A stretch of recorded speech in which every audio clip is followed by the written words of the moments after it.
Today I want to talk to you about documenting your car's history.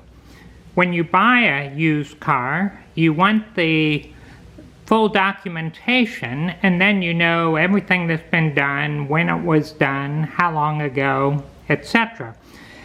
But as you know, most cars that are on the market, used cars, don't have any documentation. Also, if you go to sell the car, it's going to be worth more because you've taken the time to document it. So today I want to show you 3 methods for documenting your car's history. If you buy a new car, just get a plastic bag and put it in the trunk. I keep it underneath the lid, down with the spare tire. And every time you have work done, just put the receipt in the bag. So this is my wife's car, and so you can see that the mileage is documented and the date of the service is documented.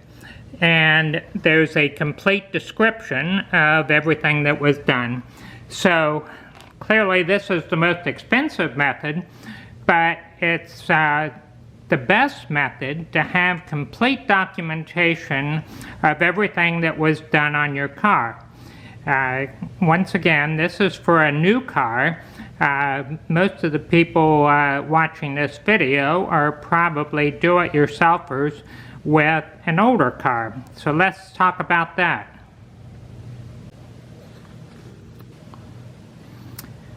This is my 1987 Jaguar XJ6 documentation.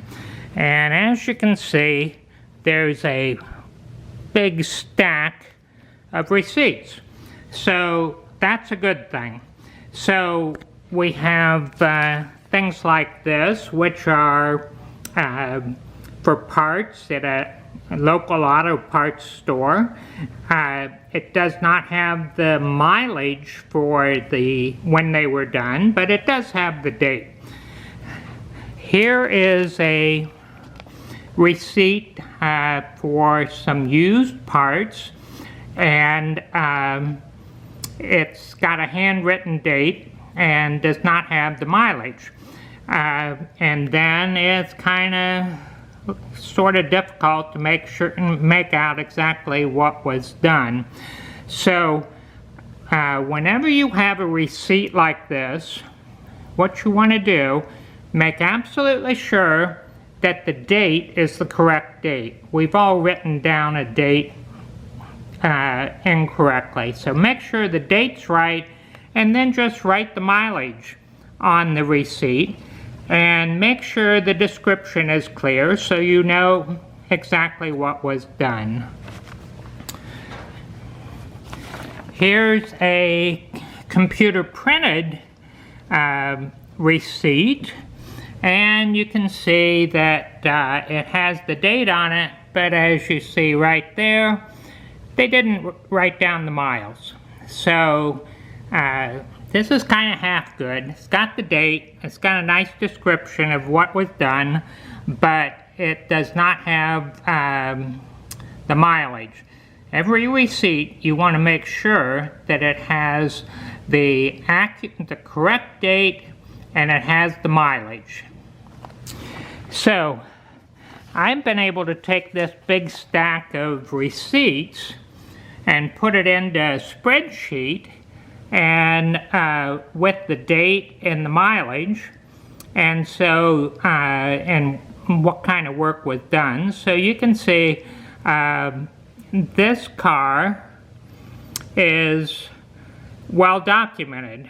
The speedometer transducer was done on August 19, 2002, but they didn't have the mileage.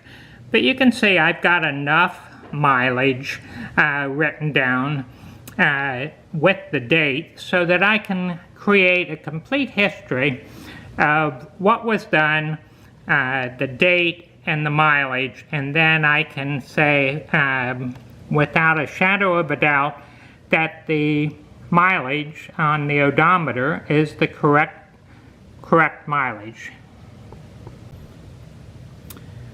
Finally, and this is my favorite for my 1979 Jaguar, which when I bought it, it had no documentation at all. The previous owner told me what he knew of the history, etc. So I have a book that has handwritten notes. So this is the book. I got it at Walmart. I think it was $7. So you can get a hardbound book. It's got a little ribbon to keep your place and looks nice. So this book, it has a sticker on it. This is a sticker that goes on the valve cover of an XJ6. They're available for a couple dollars. So I just stuck it down onto the cover. But as you can see, I make handwritten notes so you can see the date and the mileage. And then I handwrite a description of what I did. In this case, I was putting oil in the rear hubs. Replaced the thermostat, the date, etc. December, the temperature gauge is reading low, so I used a multimeter and checked the resistance. So this is the type of thing you can do. If you're starting after you've owned the car for a couple years, you can go back and you can start just putting down the history as you remember it.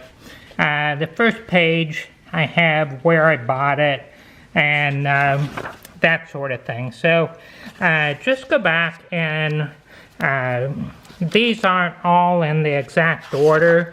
I don't have the mileage. I've sort of got the dates, the ones I knew. This one's summer of 2017. And so you can go back and you can document things as best you can remember. And then going forward, you can just every time you complete a project, just write down what you did, the date, and the mileage. So I plan to keep this car for a long time. So this is just kind of a journal of everything I've done with the car. So I hope this has helped you. The key points: make sure it has a clear description, the date, and the mileage. And then that will enable you to document the car completely. I hope this helped. Thanks. Bye.